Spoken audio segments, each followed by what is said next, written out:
Welcome back to the Parent and School Partnership, where we partner with you, the parent, taking you from pre-K all the way to graduation. So in this video, we are going to be continuing our series on the whole college search process. You and your child have narrowed down your college choices down to anywhere between maybe one, hopefully more than one, but 2 to 5 colleges, and now it's time to apply. So this process can be a little bit scary, but it doesn't have to be.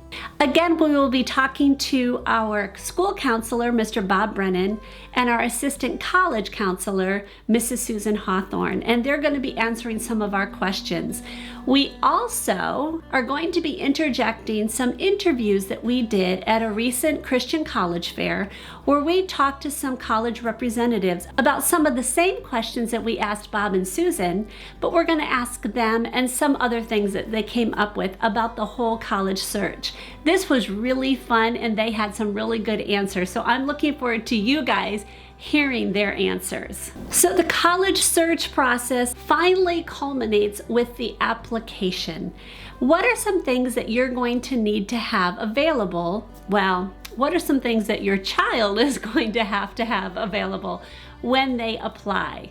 You would want to have an unofficial copy of your transcript, because many times they're asking students to have a self-report the courses they've taken and the grades they've gotten. You would want to have that copy of the senior biography that we talked about that lists all your high school accomplishments, awards, jobs you've held, things you've participated in, leadership opportunities, community service that you've done. You want to have that information to start the process. And then somewhere along the process of college application, there's going to be an essay question or two. And then you're going to need to take some time and prepare, but you have to see what the prompt is before you can do that. And one note Bob had mentioned about colleges now are allowing students to self-report their SAT scores or ACT scores and their high school grades. But you also have to remember that once you're accepted, you will be required to send official documentation of that. So there's no fudging those numbers. When you took the SAT and ACT, if you didn't already request that those scores be sent to colleges X, Y, or Z, you're going to have to recontact College Board and pay a fee to have those scores sent to the colleges where you want them to go. What percentage of colleges require an essay? Probably closer to 100%, Yes. because on a lot of colleges don't have an additional supplemental essay to the common application, but the common application does have an essay on it. Yes. So you're 100% going to be writing some sort of essay. Don't require an interview, but we do have an autobiography. So it's a 500-word essay. Basically what we're looking for is students to tell us about their walk with the Lord, a little bit about their family, background, and involvement, and why they think LBC would be a good fit. At Cedarville, our application's only 20-25 minutes. There are no essays, which is awesome. But you do have to sign a statement of faith. So everyone at Cedarville has professed faith in Jesus Christ as their Lord and Savior. So there's a section where you not only select that you've accepted Jesus as your Lord and Savior, but you write a short testimony as well. To tell your story, we don't call it an interview because we don't want a student to think there's like some right or wrong answer. We just want to get to know you. What's your testimony? Where do you come from? Why are you looking at the major that you're looking at? What makes you unique? And how has the Lord been shown through your life, and how is He working in your life right now? And so in that sense, the telling your story can be done either on your application, you can write it, or you can come to campus, do it in person, in a conversation setting. There are essays that you will write and then send, and then an admissions counselor will interview you based upon those essays. And all your guidance counselor, a pastor's reference, will interview you and then make a decision to committee whether or not to accept you. We usually allow the students pretty much free reign on that. We allow them to pick a topic or tell us about a situation where they feel they shined or something they're very proud of. We believe where people find where their passions and their gifts intersect is a really important part of a person's life. So being able to talk about that really helps us get to know a student. And I think kids get really caught up in, I haven't done anything, really amazing in my life up to this point that I can write about. And I think it's important for kids to remember that it's not the moment itself that you're writing about, it's what the moment tells about you. So your essay should be very integral to who you are as a person and what you want the college to know about you, so that the student next to you can't be writing the same essay. This is just very specific to you and what's important to you. The important thing is that this essay be your own writing. Don't fall into the temptation to find one online and put it in as yours.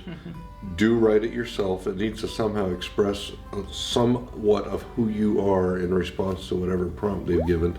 But it is okay to run it by your English teacher. They can give you some tips and pointers, and you can do some rewrites. That's perfectly legitimate. But it needs to be you in that writing, just like you in that interview. Is it okay to write more than they ask for? They won't read past it. Yes. And they might even look down on it for not following the guidelines. And be careful when you're getting input from parents or teachers, because admissions reps have told me that they can tell when an 18-year-old who's writing an essay, all of a sudden you see a couple sentences that sound like a 50-year-old man writing it, or parent in this case. So they can tell, and so it really needs to be authentic to your writing. There are a few colleges that require an interview, or some just go ahead and let you have an interview. What are some of the tips to help you rock that interview? I think the most important thing about rocking the interview is that you actually be yourself. Don't try to come in and make some impression that's not really you, because ultimately that will backfire. You need to be yourself. But yes, if you have gifts, abilities, skills, interests, you need to be able to brag on yourself a little. That's very hard. We teach our kids to be humble, to not be proud. But for an interview like this, you do need to be positive and confident and talk about the things that you're good at or that you like, and really why you really want to go to that college. What it is about that college that draws you, and what it is that you can bring that will benefit that college as well.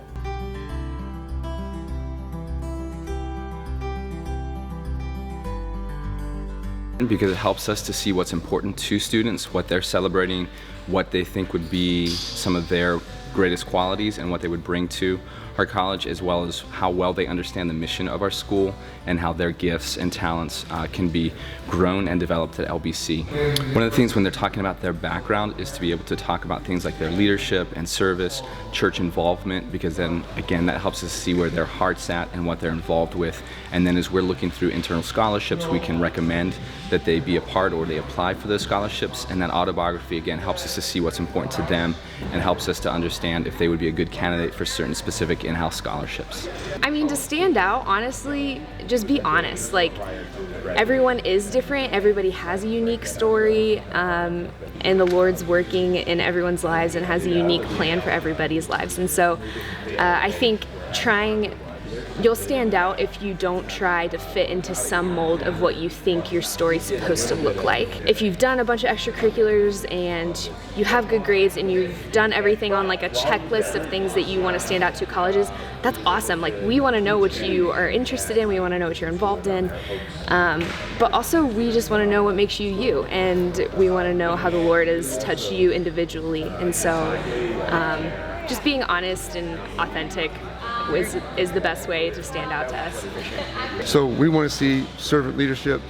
We want to see extracurricular activities where you're helping out at your church, you're serving at soup kitchens.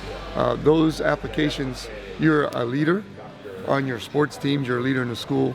Those things jump out to us as hot spots that we're looking for kids to come to our school. I would say it starts from the very beginning. Handshake, good eye contact, all of that kind of starts the process of us understanding who you are. But really just being prepared, I think, is a good way to stand out. So anything that you would think to put on a resume, you might have that in your mind so that you can talk about it. And just, I think having thoughtful answers would help you stand out. So we say in the essay and in the interview, whatever you're doing, let yourself shine, be your own self, be your own person. Show us who you are as an individual. We don't want a lot of robots at our university, people who follow some kind of set list, or people, it's like a checklist of sorts when they go to an interview or such. It helps us really get to know a person. So we feel that it's really important to come in and be very authentic in an interview or an essay. And students want to prepare for this. So it doesn't take a lot of time to just Google common college interview questions and print them out and give some thought to them and practice and do some mock interviews with your parents. Also prepare a tell me about yourself response, because that's usually a very common question that you'll get in college interviews and for the rest of your life. So you should have, you know, that 60-second elevator pitch question prepared. So what are some common mistakes that your child should avoid when going into an interview? Chewing gum, dressing sloppily, not showing up on time. Can you think of anything else? No, those. Those are the top ones. Yeah. And how you address the person, and just being a polite, mature individual. The mistake most students make is they come in and they're almost overly professional, and they lack that personal aspect to it. So Susan has already said that they need to practice for the college interview. Is there anything else that they should practice for? Oh, you should definitely practice a handshake. Yes. Applications are done, the essays have been submitted. Maybe your child is at an interview, maybe not, but now comes the waiting game. So colleges have different acceptance structures. What are they, and how long does it take to hear back from them? Well, that depends on the college, because you could apply early, you could apply regular, you could apply early decision. What is early decision? So early decision is the one that's binding. So if you apply to a school early decision, you're saying, if I'm accepted, I will go there and I will withdraw all my other applications to other colleges. So that's serious. You need to really talk with your student, and the student talking with their parents and their guidance counselor, that this is it. This is the school that you definitely want to attend. And then the other ones are just early application, regular application, and rolling, and they're just different times of when you need to have your application in. So rolling is colleges will continue to, look at your college application on a rolling basis. As it comes in, they make a decision and they send out their answer. So does that mean that there's no college application deadline? Right, there's no Correct. deadline, but it's always better to apply earlier, because as we said, as they're accepting students as they come in, once they fill up those seats, they're not accepting anybody else. Get on a wait list or right, so something. technically you have maybe until April or May to apply, but you really don't if all those seats are filled by February. And the early decision, there's typically a date in which they'll tell you, this is the date in which we're going to inform all the students who got in or didn't get in. Whereas the other ones, you apply and it's a few weeks and then you hear a response. Or if there's a certain deadline, it'll be a certain number of weeks after that. But early decision, there is a date usually when the students are all on the edge of their seats waiting to find out if they got in or not. If you have any questions about what you've seen on this video, or any that you've come up with from the whole entire series, please don't hesitate to comment below. We would love to connect with you and answer those questions if we are able to. If you haven't had a chance to subscribe, we encourage you to do that. Here at Parent School Partnership, we are here to partner with you, the parent, taking you from pre-K all the way, obviously, to graduation and college acceptance. So we are excited to launch this whole entire channel to be able to partner with you, the parent. We will see you in our next video. God bless.